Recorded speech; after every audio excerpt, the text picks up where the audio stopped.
Hello everyone and welcome to Love Inspired YouTube. This video is for you if you are struggling in your marriage. The goal of this video is to give you tips to help you save your marriage, tips that work for me and that I want to share with all of you. So stick around and let's talk love.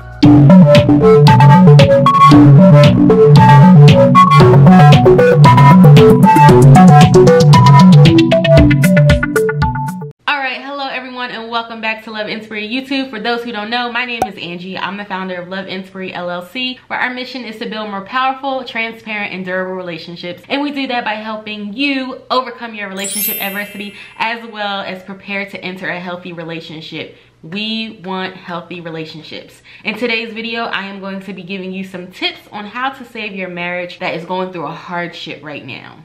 Hopefully by the end of the video, you will be able to apply some of these tips in your own marriage to keep you from getting a divorce or trying to separate. It's all about working through these issues together and getting to a place where you can compromise with one another. That's going to be the ticket to success.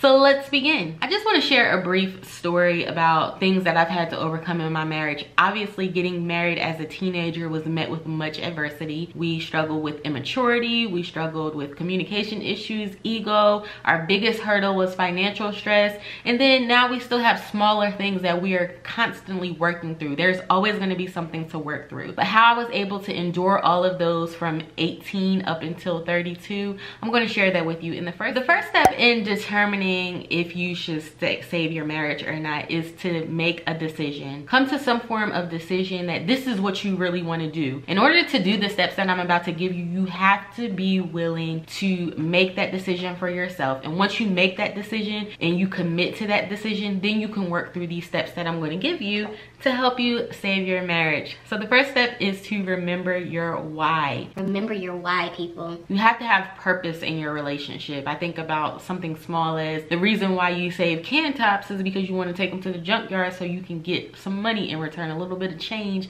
to get you that camera that you've been desiring. But you do this for a purpose. You're saving the cans for a purpose, for a benefit. So when it comes to your relationship, you have to remember your why. Why did you start with this person? Why do you love this person? When you can remember the why, then you can work through the how. That's the first step. Tip number 2, don't hide your feelings. And this is a mistake that I made in my relationship, hiding my feelings, hiding my true feelings. I was either overly expressive or I was underly expressive. And I don't want you to make the same mistake, because if you're trying to save something, you're trying to recover it. And the only way to recover it is to feel and deal. Feel and deal your emotions. But you can feel them, but you have to deal with them in a respectful manner. You know, if you don't feel your emotions and you act like they're not there and you hide them, all you do is frustrate yourself, you anger yourself, and you start the process of resentment. So make sure that you are feeling and dealing with your emotions instead of hiding them. And communication is a whole separate issue that we'll talk about on a later date, but feel your emotions and deal with them in the proper manner. The only way that your significant other will know that there is an issue or can work on an issue is if you express that to them. You have to be willing to open your mouth and have that conversation. Be adult.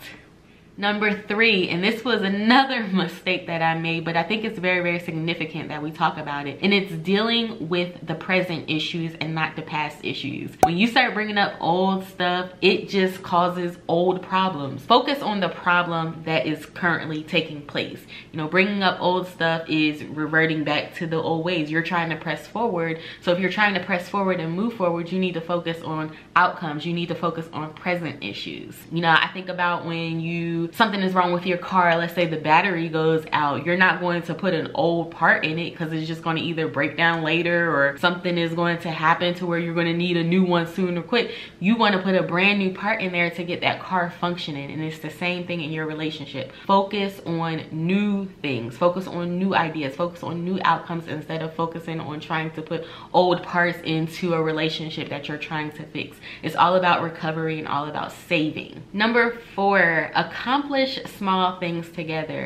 So when you accomplish some small things together and you're trying to save your marriage, because obviously if you're trying to break up, you're going through a big issue. So when you accomplish those small things together, you're building confidence in your relationship. And you always hear me say you need confidence in yourself to be able to be confident in your relationship. And to be confident in your relationship, you have to be able and willing to tackle the small things so you can tackle the big things. So whether it is setting a budget together or whether it is whatever the case may be, tackle those small things to start building that self-esteem within the relationship, so you can feel like, okay, if I can overcome the small things, I can overcome the big things. Because if you can't overcome the small things, you definitely won't be able to overcome the big things. And number 5, make sure that you are creating healthy habits in your relationship. So clearly you are in this predicament, you are in this struggle because what you are doing or were doing was not working. That's why you're having this struggle. So you have to be willing to become self-aware and open to new ideas, new thoughts, new opinions, and all that good stuff. All the new stuff, evolving and elevating. And the only way to truly do this is to start getting rid of those bad habits that I talked about on my social media, and start creating healthy habits in your relationship. And I have a freebie on my website, the 7 habits to a highly effective couple. 7 habits that I go over why they are beneficial for your relationship, and a workshop that goes through them more in depth on my website, available for purchase to help you with that.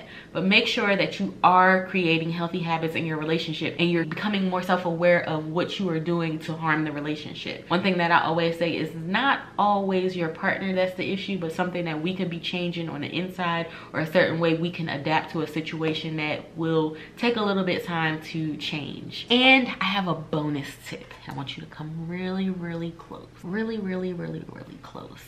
Pray without ceasing. Always pray over your relationship, pray over your husband, pray over your wife, pray together. Prayer is going to see you through this, especially if God told you that this is the person that you are meant to be with, and you know without a shadow of a doubt this struggle will pass. Trust me, I'm a witness. I know. I am a living testament to this statement. Pray and pray again. Okay guys, I have a call to action for you. Aside from going over to my website, www.loveinspiry.com, to work on saving your marriage, to get it into a better place, I want you to write. I want you to write down your why. Why are you with your significant other right now? What is your purpose? What is your why? Also, I want you to write down your emotions. What are you truly feeling? What is it that you want to express? I always say organized thoughts cause for an effective conversation. If you have unorganized thoughts, you will have an unorganized conversation that will lead to frustration, that will lead to an argument, and we don't want to go there. Organize your thoughts. And then I want you to write down what the current issue is. Because when you write down your current issue, then and only then you can find out if it's really that serious, and then solutions to what you can do to start making that issue a non-issue anymore. Then I want you to write down what you are currently doing in your relationship right now that is hindering the progress. Now, it's not about your partner, it's not about what they are doing or what they are not doing. I want you to focus on you.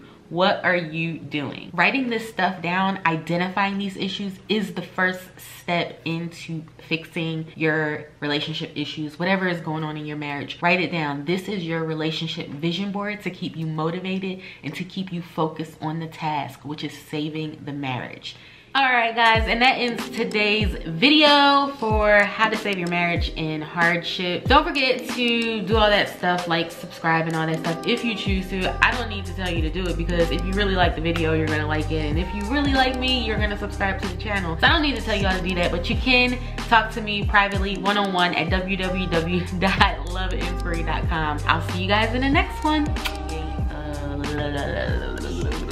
literally had an incident right before I filmed, and now I just can't even get right. I can't even function right now.